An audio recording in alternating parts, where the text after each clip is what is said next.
inside of my heart. It was like all of a sudden now I became aware that there were lost people all around me, and that I was there to actually intersect their life with the kingdom of God. That revelation hit me, and I said to myself as I flew back into my own city, why wouldn't I live this way all the time? Why would I just live this way on a missions trip? Why would I ever turn that mission switch off? I'm just gonna break that thing off in the on position, and let God, use me whenever he wants to use me, at the grocery store or whatever. And then it started happening, and that's where this all... If we were made to worship God in intimacy with him in the garden 24/7, then what was neutral or secular? There wasn't. There wasn't such a so thing. When we have I'm watching a secular movie, so it's not like I'm watching a bad movie.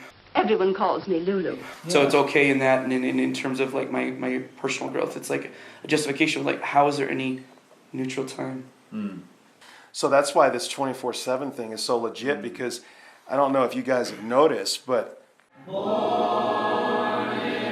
it's not working. The 2-hour thing on Sundays with society, it's just not working. God was never meant to be taken out of the cupboard on Sunday morning and then put back in whenever we're done with him.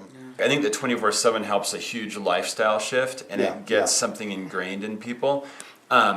And I think what's awesome is what you guys are doing is saying, hey, guys, we're going to practice knowing we're with God for a full week. We're going to practice you guys being as comfortable with telling people about God as you are about telling people about maybe your human father. I think all of the religious trappings of church or your faith in God looks like stained glass. It looks like sacrificing and making all your stuff to be understood as idols. I think that old thing has been such a hard thing to jump out of.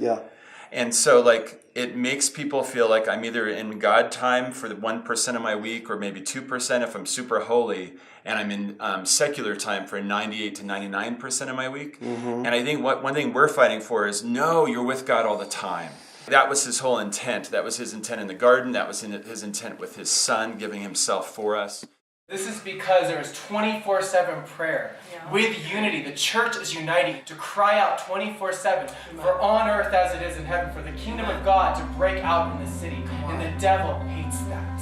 We need to walk in our calling as anointed deliverers of men and women to see people set free. Your heart, everything is filled with the Holy Spirit. You are totally free now. And you can go and live and breathe life and give people love and it is all open. And it's all beautiful. Call others into it so that we can get a critical mass of believers in a city and churches in a city, opening the heavens over that city. I love that you guys go and love on strangers. That is your mission. You're going to go to strangers are not used to strangers walking up to them unless they're selling them something. You're literally going and spending a half hour of your life to bring God to people. And I think that's incredible. We don't need to go and religiously convert people. That is not what you guys are doing. You're bringing the love of God to people, and you're telling them what Jesus did for them. And it's very simple. We do go out and love on strangers, but we have two callings. This ministry, first and foremost, is to reach the lost. But the second is to reach the church. And reminding the church of the core thing, who they are. Dan Mohler teaches, one of my favorite teachings is he says he comes in contact with people all the time that they'll get up one morning and they'll be like, I don't feel Jesus. Holy Spirit. They try to find him because they don't feel like he's there all the time. But when they understand their identity is as a son, they became one because the mystery's been revealed. Christ in us, the hope of glory. That he's always there. Even when we don't feel him, he's always there. What God wants to release through this movement is people coming into the glory realm and just getting revelations of who they are in God, which of course makes them bold evangelists and messengers. I don't care what an atheist says to me. I'm not shaking off my faith. I'm not moving. There's fire in my eyes. I'm not convinced when you tell me Jesus is a fairy tale. I go, bro, Jesus is more real than you. And because of the zeal of the Lord in my heart and in my voice and the fire burning in my eyes, his faith is shaken. That's the kind of messengers we need. People who know who we are, who know where we came from, and we know where we're going.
We've done 9 citywide outreaches, activating over 6,500 workers to reach over 60,000 people in 3 years. And I feel like it's just a drop in the bucket. I feel like we're just like a baby movement right now. I feel like God's gonna blow our flipping minds with I just believe it, man. I think He's gonna blow our mind. I'm blown away by this. If you would have asked me this 3 years ago, I'd go, "You're crazy. You're high on crack. That can't even happen. There's no way."